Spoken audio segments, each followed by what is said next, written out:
भारतीय जो सभ्यता संस्कृति है, भारतीय इतिहास है, उसमें राजा महाराजाओं के समय में ऋषि मुनियों का बहुत ज़्यादा योगदान होता था। और ये ऋषि मुनि जो हैं गुफाओं में रहते थे, जंगलों में रहते थे, एकांत जगह पर साधना करते थे।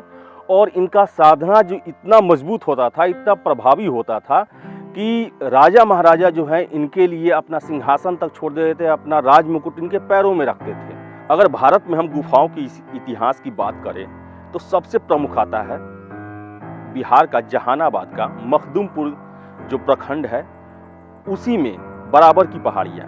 यहाँ पर मौर्यकालीन सम्राट अशोक के द्वारा 4 गुफाओं का निर्माण कराया गया, जिसमें सबसे प्रमुख है ऋषि लोमस का गुफा, विश्व झोपड़ी, कर्ण चौपार और सुदामा की गुफा।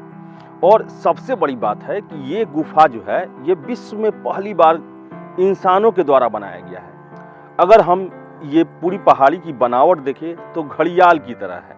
और ये जो गुफा है यहाँ पर विभिन्न कलाकृतियाँ उद्धृत की गई है।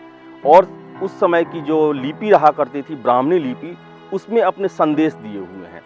तो आगे वीडियो में हम आपको दिखाएंगे ये अशोक के द्वारा बराबर की गुफा जो बनाई गई है, उसकी अंदर की विजुअल और अंदर की जानकारी। अभी हम हैं बराबर की गुफा के गेट पे ही जस्ट सामने, और यहाँ से आप देखिए गुफा के अंदर का सीन। आप देखेंगे गुफा के अंदर जो है वो काफ़ी चिकना, जो उसका सतह है काफ़ी चिकना है। और यही सबसे बड़ी पहचान है मौर्यकालीन जो स्थापत्य थे, उनकी चिकनाई ही सबसे बड़ी पहचान होती है। आप जितने भी अशोक स्तंभ देखें, चाहे वो लोहे से बना हो चाहे पत्थर का बना हो, काफ़ी चिकना है वो अशोक स्तंभ। वैसे ही छाप जो है यहाँ पर चारों जो गुफाएं हैं उसके अंदर की आप दीवालों पर देख सकते हैं। 2500 साल लगभग पुरानी ये गुफा है। और आपको बता दें कि मोगली पुत्र तिस्य जो कि प्रसिद्ध आजीवक संत हुआ करते थे, उन्हीं के लिए ये सम्मान में ये गुफा बनाई गई। यहीं पर वो साधना करते थे। और मोगली पुत्र तिस्य जो थे वो गौतम बुद्ध और महावीर स्वामी के समकालीन थे। और आजीवकों की जो विचारधारा थी, जो उनका संकल्पना था, वो बौद्ध और जैन जो धर्म है उनके मत से काफ़ी समानता उनमें मिलता था। तो ये गुफा जो है ये बिहार की, देश की अनमोल धरोहर है।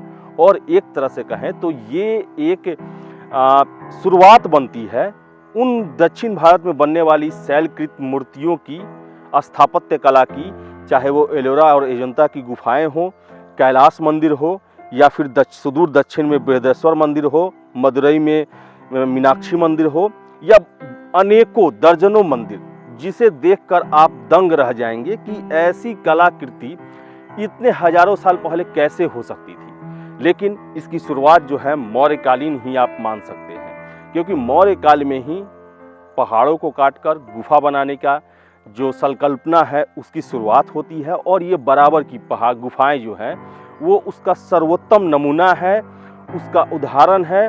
और ये सबूत है भारत में गुफा बनाने की कला का, जिसमें चट्टानों को काटकर अंदर जो है गुफा बनाए जाते थे, जहाँ पर भारतीय सभ्यता संस्कृति के जो प्रेरक होते थे, ऋषि मुनि महात्मा, वो वहाँ बैठकर कठोर साधना किया करते थे और जीवन के सत्य और जीवन के गूढ़ प्रश्न जो है उनका हल खोजा करते थे।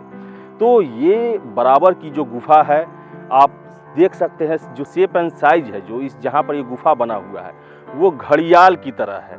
और लोमस गुफा में आपने आपको दिखाया कि हाथी की आकृति बनी हुई है। ये आकृति आप समझ सकते हैं कि भारत में जो कला है वो कितनी प्राचीन है। सम्राट अशोक के दौरान ये कलाकृतियाँ बनी हुई है। और सबसे बड़ा कारण है कि मगध जो है, मगध उस समय पूरे हिंदुस्तान को लीड करता था, पाटलिपुत्रा राजधानी हुआ करती थी। और ये मगध क्षेत्र में ही आता है जहानाबाद का क्षेत्र। कुछ दिन पहले ही दीदारगंज से जो है वो यक्षिणी की मूर्ति मिली हुई थी, जिसे कार्बन डेटिंग के बाद पता किया गया कि वो भी जो है वो गुप्तकालीन ही है और वो भी काफ़ी चिकनी है मूर्ति और काफ़ी जो है आकर्षित करने वाली मूर्ति है वो।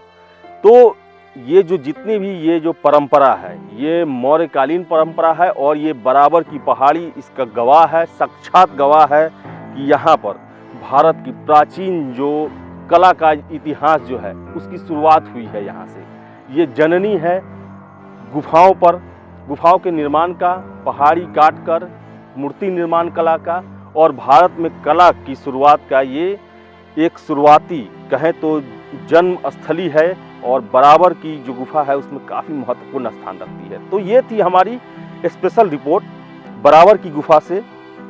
और अगर आपको ये जगह घूमना हो तो इसके लिए आप जहानाबाद आएँ। जहानाबाद से गया रूट में ये मखदुमपुर के आगे से रास्ता घूमता है और वहीं से आप आ सकते हैं। काफ़ी शांत और मनोरम जगह है ये।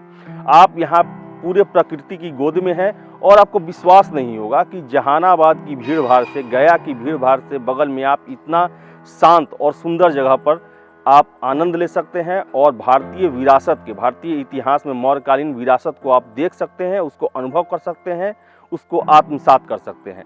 तो इस रिपोर्ट में इतना ही। अगर आपको वीडियो अच्छा लगे तो लाइक करें, शेयर करें और हमारे चैनल को सब्सक्राइब जरूर करें। बहुत बहुत धन्यवाद।